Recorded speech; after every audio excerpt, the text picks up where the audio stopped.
I, Vegeta, the Prince of all Saiyans, hereby command that you do not listen or subscribe to the Dragon Ball 4 Life podcast. Whatever you do, would you defy royalty? No! Bye!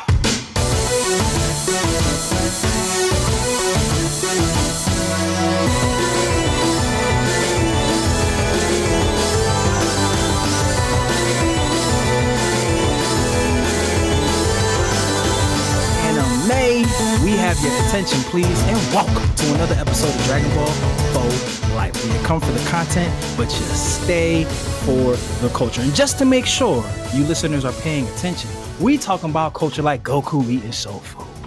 We talking about Ichigo with our Ichi bros. We them outlaw stars giving you them outlaw bars, preaching the good word on all things nerd. As always, we are your hosts, the Fusion Dance Dons, aka the Mon Gods, aka the deadliest backcourt in the podcasting game. I go by the name of Bro Jita, the Prince of all Sayings, Mr. Matthew Porter, aka Matty Ice, here with my counterpart, the Oob to my Majin Buu, my Den Day One, going from the lookout to the cookout of Mr. TrollTollTrav. Talk to the people, Trav. Ooh. Are we live? Mic check. Like a saying, I say this with pride, because Lord Beers knows I've never been a cheater, so that's why I stay with one woman like Vegeta. Bow. It's the kid TrollTollTrav, and you know who it is, and we are back for episode 3 and our second installment of the Fans for Life series, where we are going to be covering Night of Abyss. Episode 3. Yes, sir. Let's get it.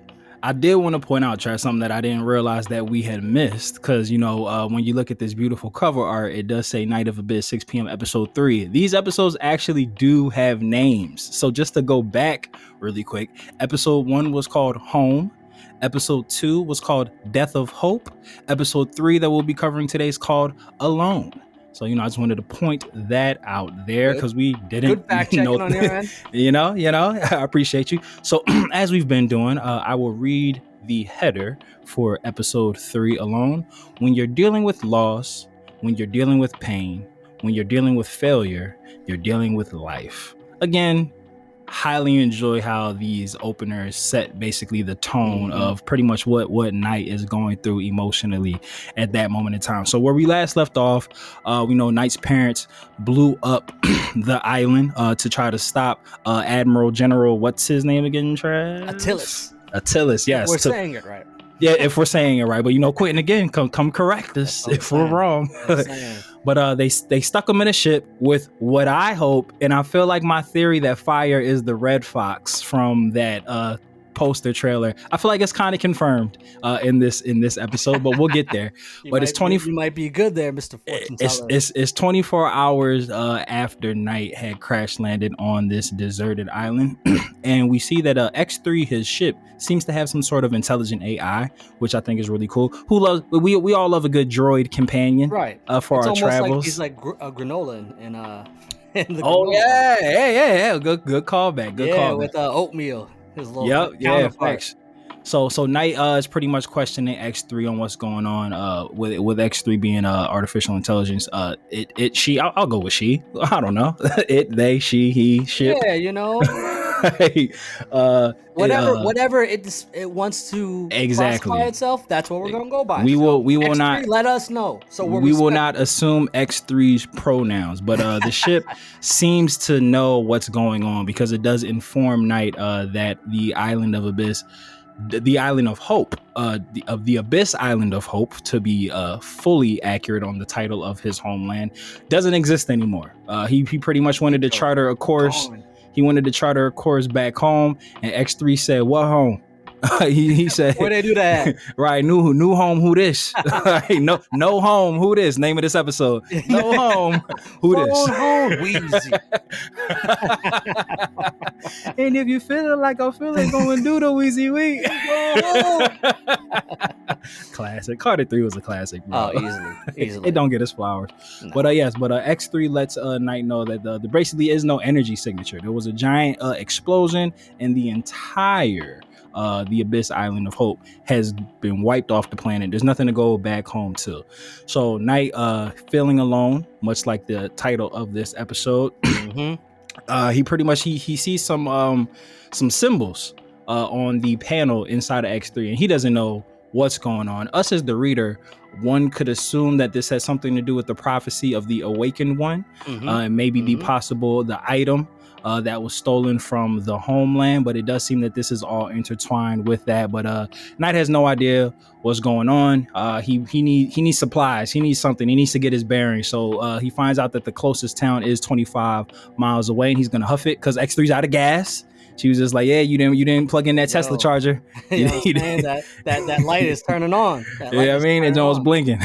so Knight has to go huff it. But the part where I said that I feel like my prediction of who Fire is could be accurate.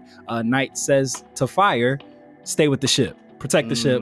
I'll be back. And we don't see who and or what he's speaking to. But again, my theory is that it is that red wolf that we see on the cover of the end panel for last week's episode. Matt, if you ever get a dog, I feel like you're obligated now to name it Fire. I have to. Like I kind of have to. If my prediction is correct, then yes, I do absolutely have to. Okay, we're holding to it.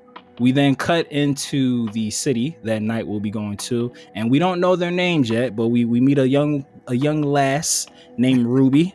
And her older brother Noah, and they seem to be some sort of rebellion and or bandits. These are the two people that we do see in that awesome group shot with Knight and possibly Fire. Still holding out hope that that's who Fire is. And they seem to we do see that the White Knight ain't so special. The White Knight with the blicky, he ain't the only White Knight out here on this squad.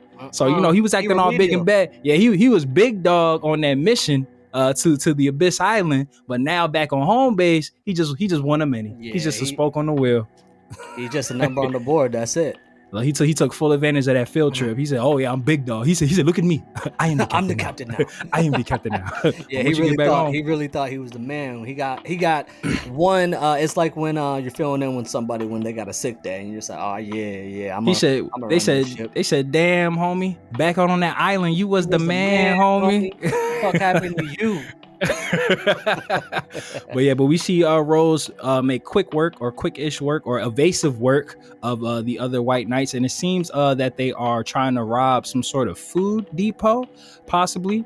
Seems that this is a classic oppressed city where these white cloaked knights, who we assume work for Emperor Attilas, we don't really know what their connection is, but they all showed up to the island of Abyss to start gang warfare together. So it seems that they are in cohesion.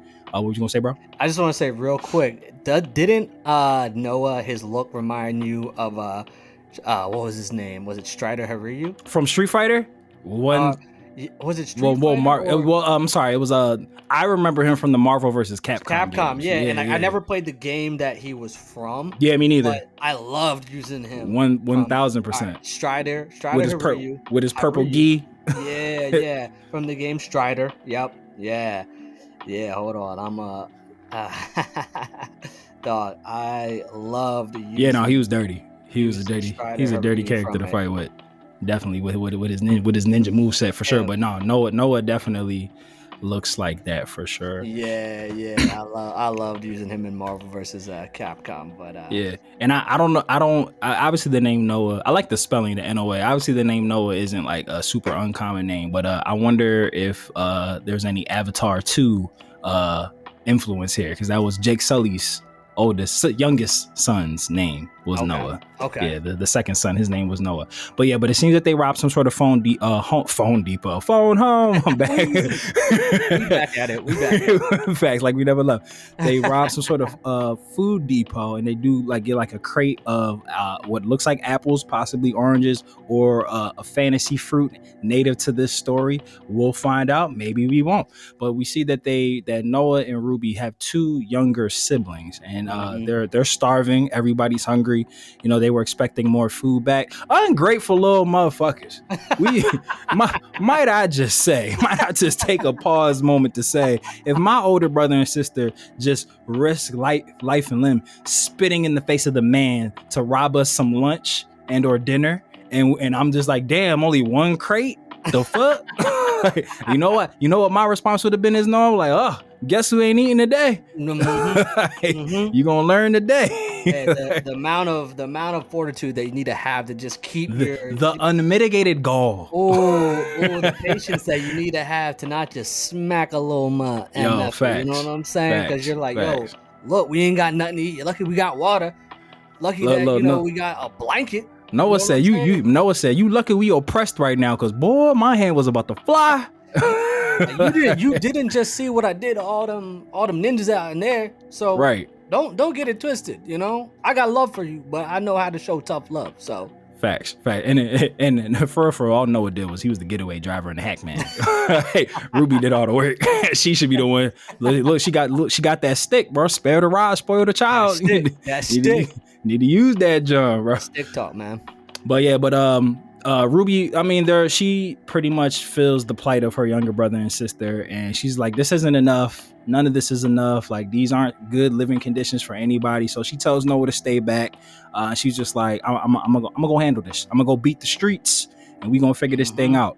And then we see some Moon Knight looking characters, which one would also assume that they also get down with the white cloak ninjas and the Emperor. Tell Jiren to get his people to back up. Yo, man. Facts, bro. Hey, they gotta chill. These Jiren without the tan. right. Jiren without the creatine. Yeah, facts. That's what it is. Like, no tan, no creatine. That's why they upset, bro. Like, right. That's why they become mobsters. They need money to afford the creatine and that trip to go topside to get some sunlight. Yes, like, sir. Their dream is to be purple. That's what it is. But we see like these mobsters that are about to run down on this old man, and we see Knight incognito. There we go. Got the cloak on, looking like Sandrock from Gundam Wing. Got the two swords in the cloak. Yeah, about to whip them out. You know looking like Catcher Baba winner out here. And we got the classic rain scene, so he knows some shit about to happen. We love a good rain scene. We love a good rain scene for sure. It doesn't matter how often it is used, but the rain scene trope is always... and then having a character that you really bang with just really put in work and just have a dope fight scene in the rain. It always hits. Yeah, I will say one thing that's funny that and it's kind of art imitating life, because you know how like super famous celebrities go out in public and they think like a baseball cap like disguises them from people. Yeah, it's like I feel like with anime and manga they'll just put on like a shroud with their face fully visible. Yep. Be like, they'll never know it's me. It's like remember from Thor Ragnarok when he was like, I'm in disguise. He was like, they'll know it's you, and then he put the thing over his face. And he's like, now they won't. Right. Yep. He's like, not when I do this. And also on the baseball hat trope, it's always either a Yankees hat or 1,000. If they can't do brand logos, it'll just be a navy blank hat. Facts. Or people like from Boston will wear the navy blue Boston Red Sox hat with the red B. Yep. Yankees or Red Sox. Yep. Always. Every time. Maybe if you want to start going to places and then a place that you think people might notice you, just throw on a Yankees or Red Sox fitted. Look, and apparently it works. You know what really fucked the game? We're a Phillies hat. They're like, oh shit, where did he go? You gotta break the trope. He's out. He's out. But we see Knight put hands and feet and judo chops, making sure that they come over and take over his business. Yeah, whooping ass and feet. Shout outs to Kendrick. He's I'm whooping feet. I'm whooping feet. But I'm waiting for Knight to get busy with these katanas. I feel like, whether it's being outmatched or a tournament or like the circumstances don't really call for it, he hasn't really been able to get busy with his weapon of choice. They've just been sheathed this whole time. They're not waiting from the cook yet. They're not waiting from the cook. But it does. We see Knight put hands and feet on these Moon Knight ninjas, and we see Ruby is somewhere off in the distance, but she sees what's going on, and she's just like, "Hey, my brother don't do shit but drive cars and hack shit. I need muscle. This is the muscle that I need." I seen what you do over there, boy, and I kind of like it. Yeah, but you see, she had the stick ready just in case, like shit went left. Yeah, stay ready so you never have to get ready. Exactly. So Ruby, from her previous conversation with her brother, when she was just like, I'm gonna take care of this, like I'll figure something out, and she goes off. She said, watch the kids. It seems that now Knight fits into her whatever her plan is. We get this cool flashback sequence as to what happened. It does seem that we get a a bit more detail. I don't remember seeing the mom and dad push the button for the detonator before. I'd have to look back. It could be there. If it is, my apologies. But I remember them doing like the hug and saying goodbye, and their two white wolves were with them, like embracing as well before the explosion. I don't remember a button being pushed. But if it is, awesome callback. If it wasn't, awesome additional detail to add to that part in here. And we get these squares where they pretty much explain to you what happened in the first 2 chapters. And then we're going down. I wonder what this... Do you have a theory and or any thoughts on what you think the significance of like the 6 p.m. is?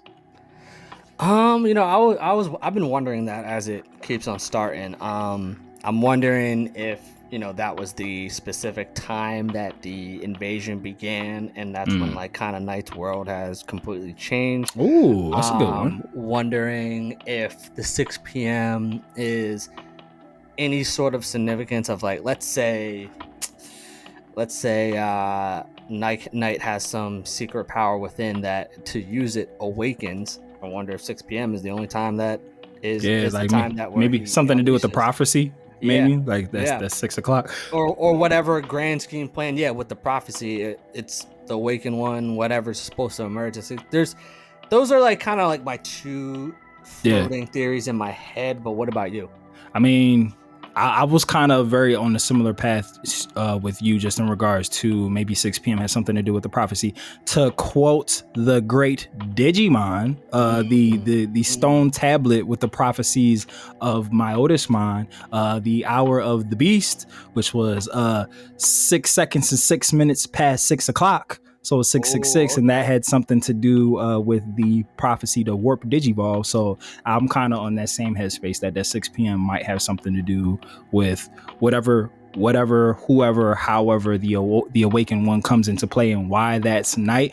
Matter of fact, second question inside of a question: do you think the title of Awakened One is kind of like with the chosen one for like Anakin Skywalker in Star Wars, like it's one specific person that the world has been waiting on?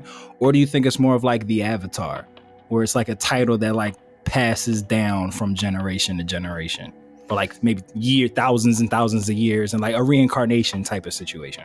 Yeah, I'm usually I would go with the latter that you had mentioned, but for some reason this story I'm feel like it's specific to him. It's specific to him, and like I do think that there's a prophecy, but that person hasn't emerged yet, and Knight is that person. Like I think it might be something that's been of legend, that like Azor Ahai, or the prince that was promised, for any Game of Thrones fans out there. Or I'm straddling the fence. Or he could be the first, or it could be maybe Attilas was supposed to be the awakened one, and he didn't have, maybe his heart wasn't pure or something, and since he has his evil ways, he was rejected of some sort. So, and that's why he's going after Knight. But who knows? Yeah, absolutely. So we cut to Power Inc. HQ, and you guessed it, it's 6 p.m. and we see some holograms. One in the middle definitely looks, I'm saying the middle like this is a visual podcast. One of the holograms in the middle. Visualize it, folks. Word, exactly. We're trying to curate imagery here for you guys. So it's 3 holograms and a red masked Moon Knight ninja. So we thought the color white was hot shit. Now it seems the color red is really hot shit. He might be like a lieutenant or something. Or like big dog. It's big dog. General manager. General Big Dog. So Attilas is asking him if everything is going fine. Well, actually, no. One of the cloaked figures next to Attilas is asking if everything is going according to plan. And there's reference to a program which is proceeding flawlessly. And then Red Moon Knight Ninja Man says that there was a slight hiccup, and he says that without a doubt he will get things going, and then he will find the thieves and eliminate them.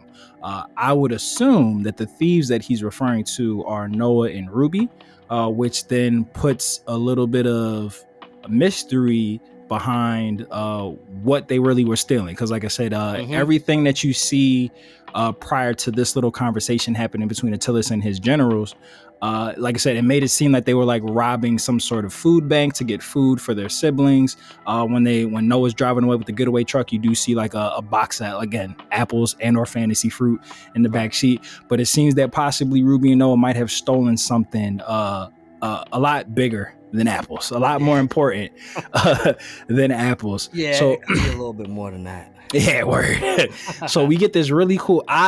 This was probably my favorite part of this whole episode, where Ruby pickpockets Knight and then calls his name like, "Yo, Knight!" Like, because I didn't. When she called him, I was just like, "Oh shit, maybe this is like an escaped refugee from the Abyss Island of Hope, or possibly or something like that."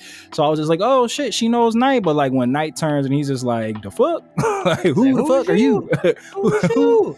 Yeah, but Ruby pickpocketed like a necklace or some sort of token or chain or something important tonight that had his name on it, and that's how she was able to call his name to get his attention. And obviously, he's just like, "What's your angle? Like, what's going on? Why you run down on me like that? What you got on my 40, homie?" Yeah. You talking a little bit too loud. What's right. You see, I got this cloak on, and you saying my name out in public like that? Damn. Yeah, he said the block is hot. The block is hot. Around my parts, you get sliced up for that. Big fact. Look, he said I've been itching to use these katanas. I know, he was ready to unleash. He said I ain't got to pull these bad boys out in weeks, which is low key a compliment to her, because he really hasn't been using them. Yeah, he's just been going hand to hand combat. So the fact, he was like, I'm gonna go straight sword. He's like, I ain't even. You're giving me the aura that I might need to use. He said, I've seen what Goku has done and underestimated his opponent way too many times. Yes. I will not fall victim to that. Yes, he said, I am going full tilt from the beginning. Yes. But Knight questions Ruby as to why she stole his necklace to get his attention, and Ruby lets him know, like, nice to make your acquaintance. I need your help, essentially. She has this plan. Again, it's the same thing that she was saying to her brother, that she got an idea. She just needs to go out and, figure some things out. And like watching Knight put hands and feet on the Moon Knight ninjas, she basically was just like, hey, this is the guy. This is the missing piece. We've been doing like these little...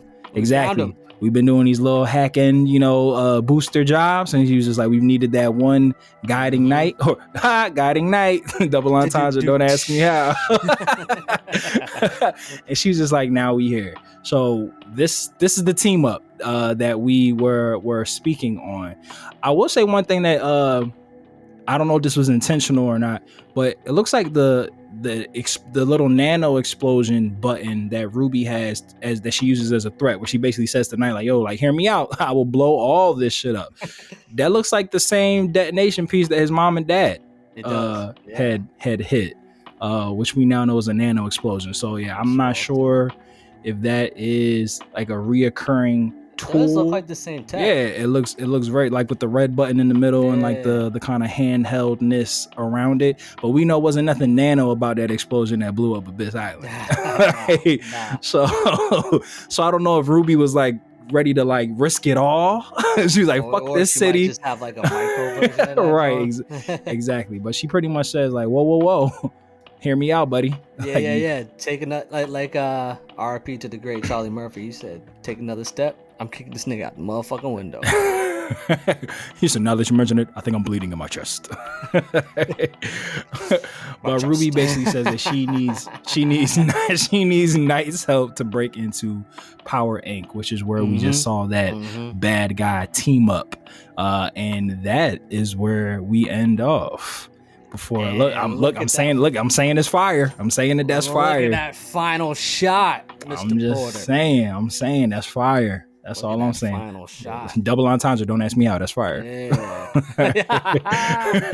Hey, I love it. You feel me? But yes, that was episode 3 alone. Which the Knight, he ain't gonna be alone no more. No more. He ain't gonna be alone no more. We know that he is building his team. Well, his team, he was recruited. It's not like this is Ruby's team. Yes. Ruby been doing all the heavy lifting. Ruby definitely been doing all the heavy lifting, and we know that she's planning something big to break into Power HQ. We don't know why, because it seems that Power HQ is looking for them. for whatever they stole from that other bunker. So it seems that there's big plans afoot. One can only assume that this has something to do with the Awakened One. I wonder if Noah and Ruby know of that, or if it just like whatever their end game is kind of intersecting, or whatever Power Inc.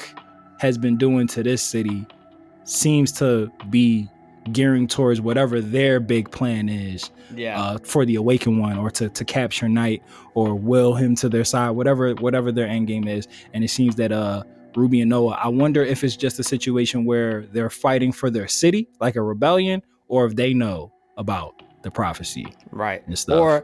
And you know what I'm wondering too, if wherever Power HQ is located, if there's like this center location, I'm wondering if it has like, you know, a bunch of buildings and other things enclosed in this one area that is essentially like draining all the power and resources from all the outskirt towns, which is why they're all suffering. So that's what I'm thinking. Yeah, me too. Yep. I mean, they keep going back to this one location, and they seem to be good. I mean, they got suits. They got right. Ties, you know what I'm saying? They over here doing karate and 3-piece suits. So they look like they can spend money on resources per month. They look like their monthly budget is pretty good. Yeah, Trav, I feel like that is an amazing theory, that whatever Power Inc. is doing or does, like however they're drawing power to Power Inc. is probably taking directly from the resources of like all the townsfolk of this place. And Ruby and Noah seem to be leading the resistance. You know, I've said many a times in my personal life, like one of my favorite movie genres is like displaced teens sticking it to the establishment. That is like, there we go. Like Maze Runner, The Goonies, Divergent, all those, you know, like young adults saying fuck the system. Yep. And we here. Yeah, we here. We live. We hot. We live. Well, my good brother Trav, with episode 3, how did you feel about this in its totality? We're moving towards something. Yeah. We're starting to fill in the blanks of what's going on. We still don't know like what the prophecy is or like what Attilas's end game is, but we're starting to world build. We're adding new characters in, new faces. How are you feeling about everything? Yeah, no, I think with the addition of new characters and just the reoccurrence of Attilas's henchmen and everything, definitely would love to get a little bit more backstory on, you know, Noah, Ruby, the motives behind Attilas and his gang. And so, but I think like with the introduction of these characters, we should be getting that, or hopefully we should be getting that in the near future. But definitely, you know, seeing the formation of what seems to be Knight's crew against the establishment, and just, you know, looking forward to seeing what it is that Power HQ is after, why we assume Knight is the Awakened One, and what they're after. And so, I mean, like, we got questions that we would love to see answered. So but I do like the look and feel of what is going to be potentially his crew. So I'm definitely want to see, like, you know, what are going to be their main strengths and weaknesses. Yeah, like what their Ninja Turtle skill is. Yes. Nah, I'm rolling with you on that. One thing that I just want to circle back to just before we close this bad boy out, when we were talking about like the title of the Awakened One, if it's like a reincarnation thing or if it's like specific towards Knight. If we're going off of the possible theory that Attilas is like Knight's older brother, or like what if that title of Awakened One like was like bestowed upon him at first, like and they got it wrong? Like what if that was like the thing, like, you know, what if he was being bred and groomed to be that, and, you know, like shit went left, or for whatever reason, or maybe this is before Knight was even born, and, you know, like that prophecy was misread. And, like, you know, Knight came along and he was like, oh shit, our bad. All that work we put into you as the chosen one, our fault. What if this whole time he was just pissed because of that and just wants to kill Knight and doesn't even have like a or he's like, but I can't be the Awakened One. And you can't either. Ain't no Awakened One. Everybody going to sleep. That's what's happening. That's what's happening. He said, awake these. Yeah. Oh my God, brother Trav, do you have any final words of wisdom for the people before we close this bad boy out? Don't bite the hand that feeds you, but appreciate the hand that gets bloody for you. Oh, bars. I'm saying. I mean, you saw what Ruby did for her siblings, so facts. I appreciate that. Fact, you better appreciate them Crater apples or fantasy fruits. Yeah, right. Ungrateful motherfuckers. About to go to bed on a wish sandwich. That's what you about to do. You about to get a wish sandwich and drink it down with dreams. Hey! Wish sandwich and drink it down with dreams. Name of this episode. You know what I'm saying? Look, that was at the buzzer too. I see you, boy. That was the shot clock was ticking. You know, you got to go back to the replay to see if the ball was still in my hands or not. You said Curry for 3. Yeah. Blocked by James. Oh my God. Bang. Bang. Oh man. Oh shit. Since we ended it on a sports reference, shout outs to Woj. Retired. I won't go into detail on it, but Andrew Wojnarowski retired from the sportscasting game. What a legend. What a legend. As two people who have shared many Woj bombs between texts over his illustrious career, you will be missed, good sir. Very much missed. Now we got to find out who's going to rival Shams, because right now, there's no competition right now for him. Facts. ESP, Elliott Shore Parks, you better get in the lab, bro. You need to start covering more than just Philly teams, bro. You could do it. We support you. That'd be hilarious if ESP. He becomes the new insider, the new number 1 insider. Yeah, we gonna be like, yeah, that's us. That's ours. That's Philly, baby. Yeah. Delete all negative ESP tweets that you ever had in the past. They go, he gonna get merch shirts that say ESPN. we might have to bleep that out, bro. I might have to charge him for that. Yeah, right. Oh man, only here on DB4L can you get last minute sports takes. You're welcome. But lifers, we call you guys the lifers because you quite literally put the L into DB4L, and we know that we can't grow this spirit bomb without you. So lend us your energy by way of likes, subscribes, 5 to 7 star reviews if that's possible, and follows on all the social medias, YouTube, and all that jazz. All that Jupiter jazz, part 1 and 2. Shout outs to Cowboy Bebop. And the easiest way to do that is by clicking the all-powerful link tree of might in the episode description below. And we will continue to share all of Quintin Dorsey's social media information and his Kickstarter information in the description of these videos as well, so we can support, because Mans is on a mission, Mandem on a mission to turn this into an anime. Yes, rude boy. Sokomura. Shout out to Chet Hanks. But if he's doing all right. Yes, he is on a mission to turn this manga into an anime. And again, with the mission statement of Dragon Ball for Life, we are trying to put on for the city. We are trying to uplift and enrich and embolden people of color that have been thriving in this nerd space for a very long time and who are just finally starting to get their just dues. And like we always say here in the Kame house that Toriyama built, whether you watch it or you read it, we all need it. So open up your nerd eye and we will see you next time on Dragon Ball for Life. Dodan. Shout out to super producer Mikey and Dragon Ball GT.